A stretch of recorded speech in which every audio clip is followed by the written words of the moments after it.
If you're just joining us, you're watching the lifestyle edition of The Buzz this Thursday afternoon. Quickly, let's go react to this video that is also trending on social media. So, a group of bridesmaids, they were bounced at a church because of their mode of dressing.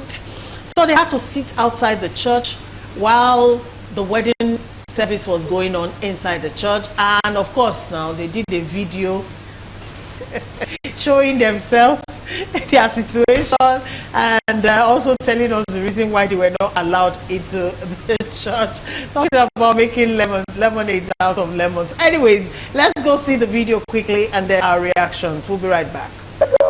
All right, welcome back. First of all, I like the fact that they laugh at themselves, you know, like they're in a bad situation because they're supposed to be bridesmaids now. You should be inside the church with the bride. And then they say, no, you cannot enter. But then, anyways, ladies, let's have your reactions very quickly. Let's not forget that the issue of bridesmaids and their mode of dressing has been a topic of discussion on social media for like 2 weeks now, after one particular bridesmaid came to a wedding reception almost naked. Did you see that video? And you know, since then people have been, you know, referring to, you know, different bridesmaids who attend. The talk has been endless. Anyways, let's have a reaction to this video. Pastor Dolly, we'll start with you. I think every church has a tradition, and if you more like a set of rules. Yeah, a set of rules. If you are a member of that church, that you are doing your wedding in that church shows probably you are a member of that church. And as the person who is doing marriage, you're supposed to educate your bridesmaids the kind of clothes that is allowed in your church. So if your bridesmaids comes to church with the kind of dressing is not allowed in your church, the church is not to be held responsible. It is you who is getting married. Or is it that you spoke to your bridesmaids, they decided to do it their own way? The church should also be held responsible. You are the one who decided to work against the rules of the church. If you submit to a church, you attend the church, it means you submit to the rules, the regulations in the church. So if you submit to it and you decide to go contrary to what is acceptable in the church, yes, the church has to bounce you back. Because church is supposed to be a place of decency. Church is supposed to, it is not supposed to be.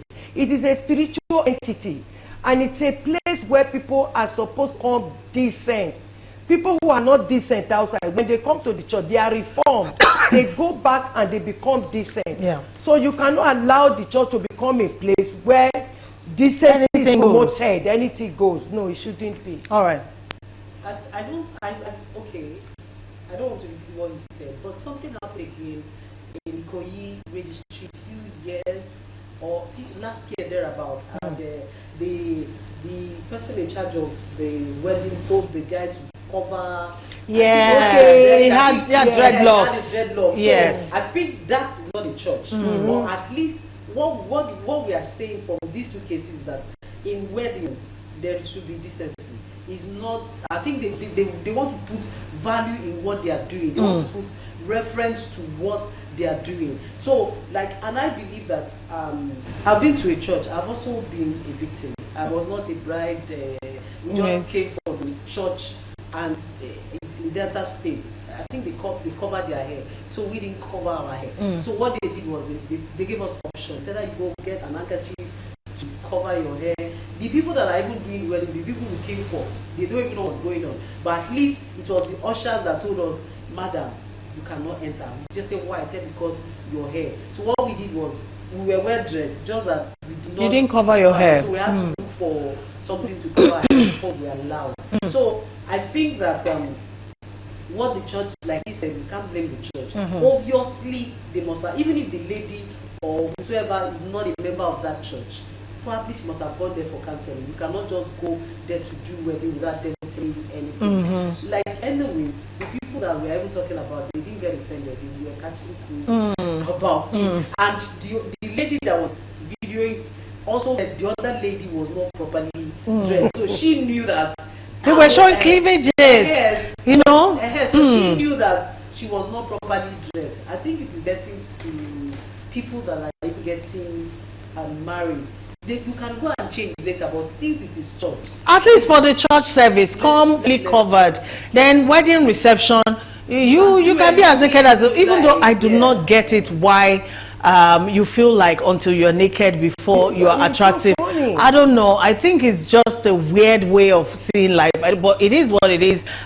These days, the millennials are just looking for excuse to be naked everywhere, and the weddings are like their go-to event, you know, to show things that should be hidden. Right. So I'm happy that churches are putting their foot down. The other week, a bride was actually asked to remove her fake eyelashes. She had to remove those eyelashes before the wedding continued. It had already started, but her pastor insisted she should go and take it off. All right, so a lot of things are happening now. Even some brides, you see their wedding gowns, you'll be wondering, like literally everything is outside. How does that even make you? The whole thing is even beautiful. Yes, it's looking funny. How does that even make you look good? And somebody is displaying it for what? No, but truthfully, all these things are not. Yeah, I get it. We're in the age where people just feel like they have the freedom to do, yeah, what you like. But I think I have a freedom to complain too if I'm feeling assaulted somehow. The way you look can assault somebody. Okay, indecent exposure. That's why it's called indecent exposure. Please, let's learn to do things the proper way. All right, I think they should start bouncing guests too at wedding receptions. You see all those ones that bring everything out to come to wedding, they shouldn't be allowed into the venue as well, because the person that is doing the wedding, it's just not proper. I don't know. If the person that is doing the wedding, that's the type of things they like, or that's the way they do it. They probably are friends. Yeah, and like I'll go with what Pastor Dolly said. Different churches have their different set of rules, and you have to abide with them, or with those rules. Okay, a lot of churches are now putting their foot down on indecent dressing. There are churches where it doesn't matter, you can wear trousers, you can leave your hair exposed, but there are churches where it's strictly, as a woman, you must cover your hair. I do know even in the Catholic Church now, if you're wearing very bright red lipstick or whatever and all that, they don't give you Holy Communion anymore. You have to go clean it off. Yes, that's even the Catholic Church that accept everything. All right, so because it's becoming too much, all right, let us watch it. You're going into the house of God. I mean, just be decent. That's all we're saying.